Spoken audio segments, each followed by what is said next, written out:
Welcome to my class. Namaste student. बच्चों, हम कक्षा 8वीं की पूरक पाठ्य पुस्तक भारत की खोज का अध्ययन करने जा रहे हैं और भारत की खोज का चैप्टर नंबर हम 4 पढ़ रहे हैं, जिसका शीर्षक है युगों का दौर। और युगों का दौर इस पाठ का यह सेशन नंबर 10 है, 10वां।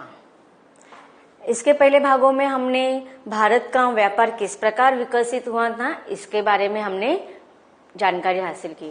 अब लेखक आगे क्या कहना चाहते हैं यह हम पाठ के द्वारा पढ़ते हैं। तो बच्चों, हमारे अगले परिचितों का शीर्षक है प्राचीन भारत में गणित शास्त्र। इस परिच्छेदों में लेखक ने बीजगणित, अंकगणित का विकास किस प्रकार हुआ था इसका वर्णन किया है। तो सबसे पहले हम पाठ के परिच्छेदों को पढ़ते हैं।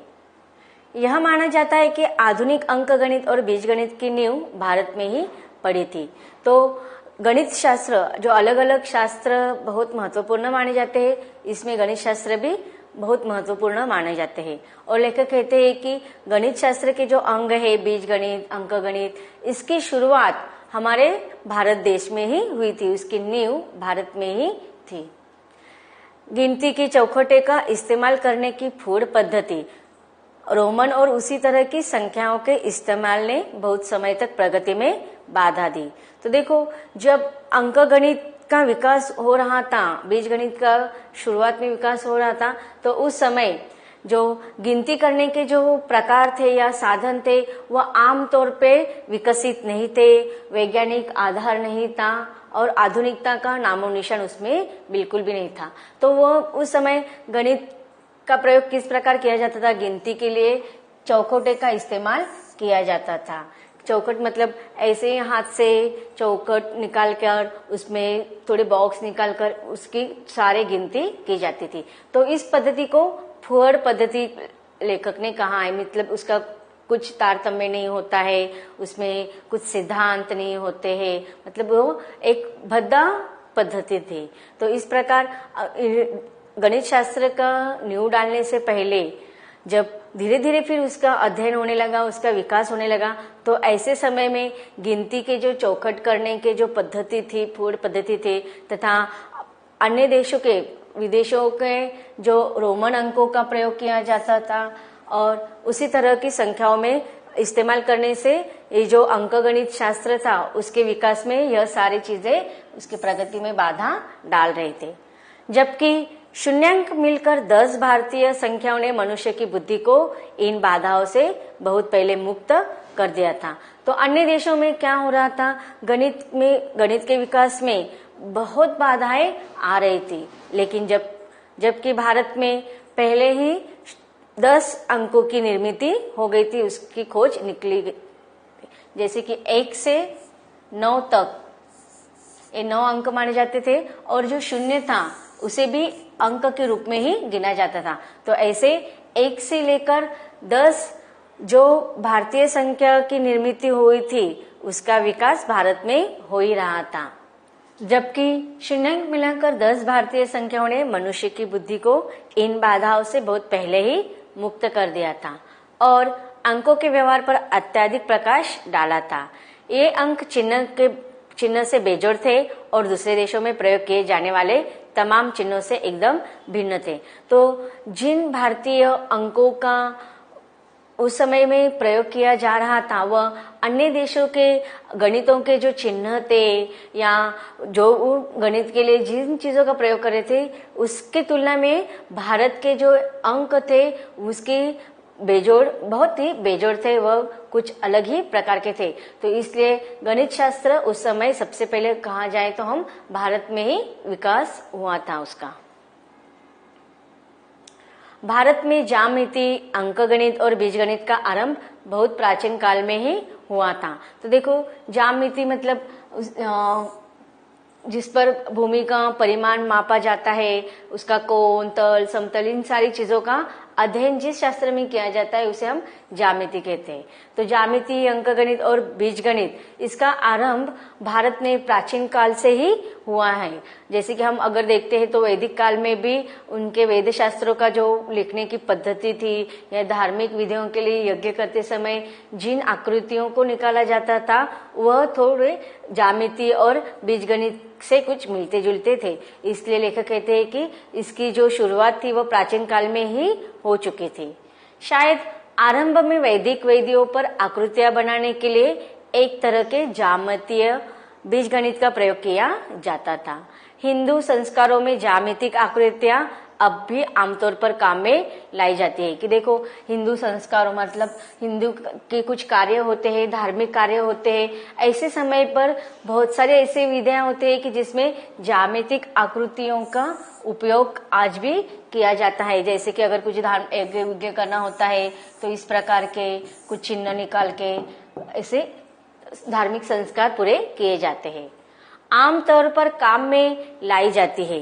भारत में ज्यामिति का विकास अवश्य हुआ, पर इस क्षेत्रों में यूनान और सिकंदरिया आगे बढ़ गए।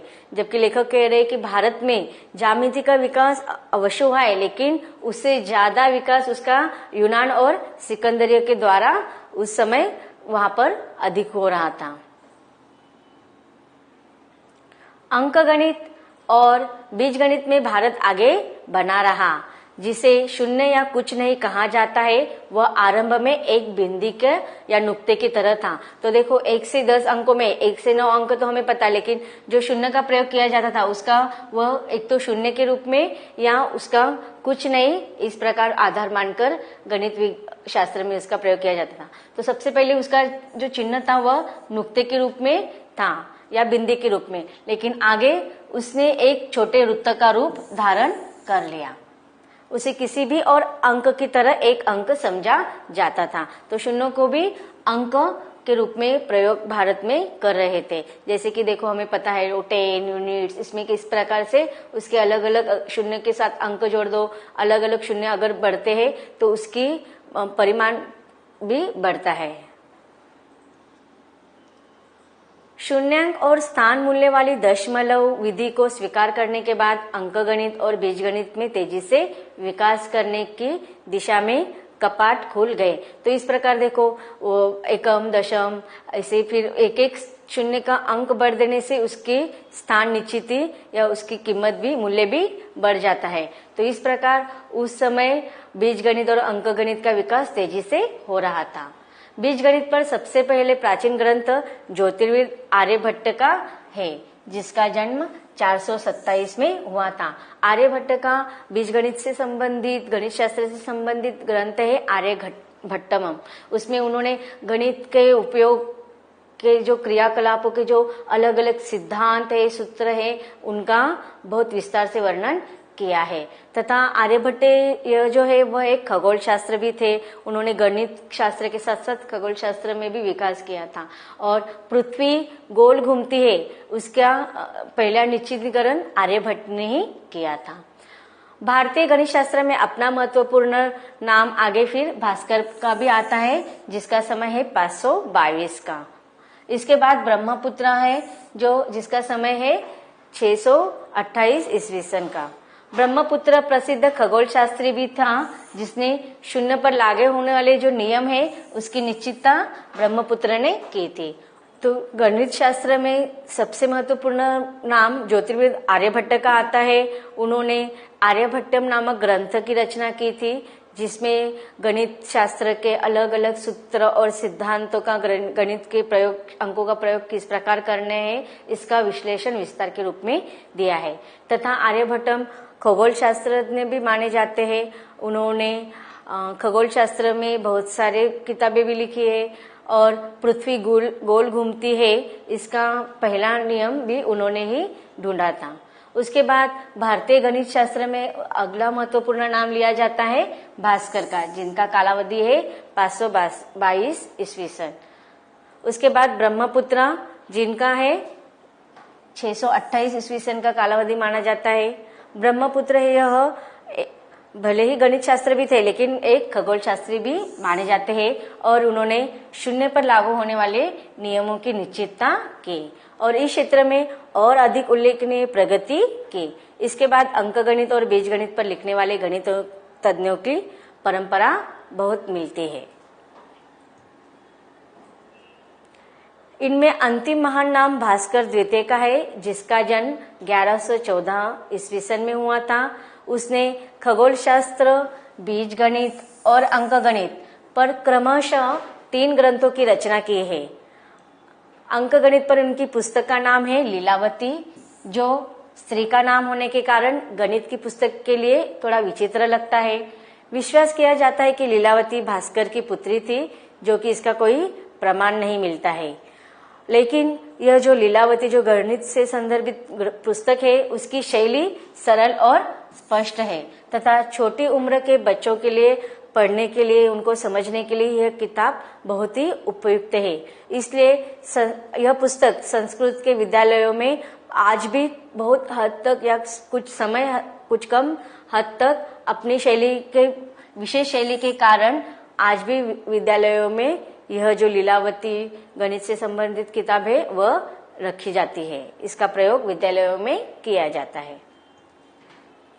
8वीं शताब्दी में खलीफ अल-सुलमर के राज्यकाल में कई भारतीय विद्वान बगदाद गए और अपने साथ वे जिन पुस्तकों को ले गए उनमें खगोल शास्त्र और गणित की पुस्तकें भी थी। तो इस प्रकार गणित शास्त्र में बहुत विकास होने लगा था और 8वीं शताब्दी तक क्या हो गया कि भारत के जितने भी गणित शास्त्र, खगोल शास्त्र थे वह बगदाद में जाने लगे और जब वो बगदाद में गए तो अपने साथ बहुत सारे गणित से संबंधित किताबें, खगोल शास्त्र की किताबें अपने साथ ले गए और इस प्रकार भारत का जो गणित शास्त्र या अन्य शास्त्र से संबंधित जो ज्ञान था वो धीरे धीरे अन्य देशों में भी फैलने लगा। इन्होंने अरबी जगत में गणित शास्त्र और ज्योतिष शास्त्र के विकास को प्रभावित किया और भारतीय अंक प्रचलित हुए। तो इस प्रकार एक स्थान से दूसरे स्थान पर जाने की वजह से भारतीय अंक सारे देश में प्रचलित होने लगे। बगदाद का उस समय विद्या अध्ययन का बड़ा केंद्र था और यूनानी और यहूदी विद्वान वहां एकत्र होकर अपने साथ यूनानी दर्शन, ज्यामिति और विज्ञान ले गए थे। तो इस प्रकार एक दूसरे के समन्वय के कारण बहुत सारे शास्त्रों का अध्ययन होने लगा और इसमें भारत का खगोल शास्त्र और गणित शास्त्र का विकास और आगे बढ़ने लगा।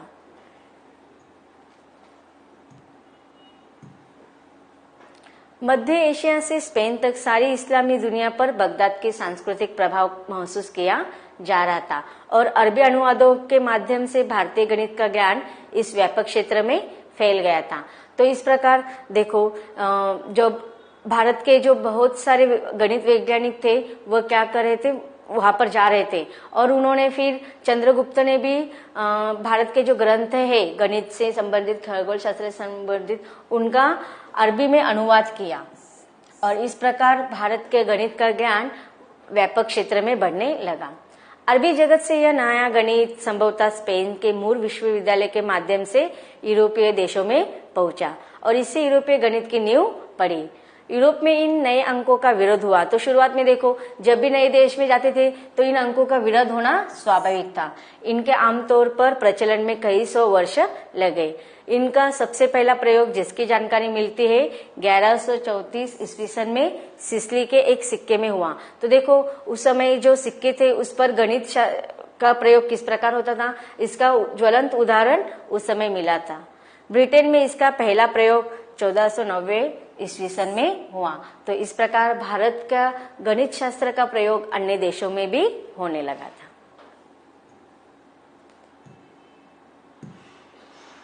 देखते हैं कुछ कठिन शब्दों का अर्थ। फोड़ पद्धति, जो किसी कार्य को सुचारू रूप से न कर सके, अर्थात बद्धा। ज्यामिति, वह गणित विद्या जिसमें भूमि के परिमाण, भिन्न क्षेत्रों के अंगों के परस्पर रेखा, कोण, तल आदि का विचार किया जाता है। पंचांग मुख्य रूप से किस काम आते थे? तो पंचांग का उपयोग अधिकतर के दिनांक और समय देखने के हेतु के लिए किया जाता था।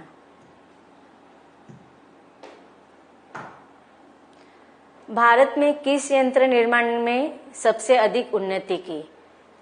उत्तर के ऑप्शन है औजार, मशीनें, कपड़ा उद्योग हेतु, समुद्री जहाज, युद्ध में काम आने वाले यंत्र और औजार तथा अन्य। तो इसका सही उत्तर होगा समुद्री जहाज, युद्ध में काम आने वाले यंत्र तथा औजार। इन यंत्र में भारत ने सबसे अधिक प्रगति की। तो बच्चों, अब तक हमने भारत के गणित शास्त्र का किस प्रकार विकास हुआ था इसका वर्णन पढ़ा। आगे लेखक हमें और कौन सी महत्वपूर्ण जानकारी देने वाले हैं ये पढ़ेंगे इसके अगले भाग में।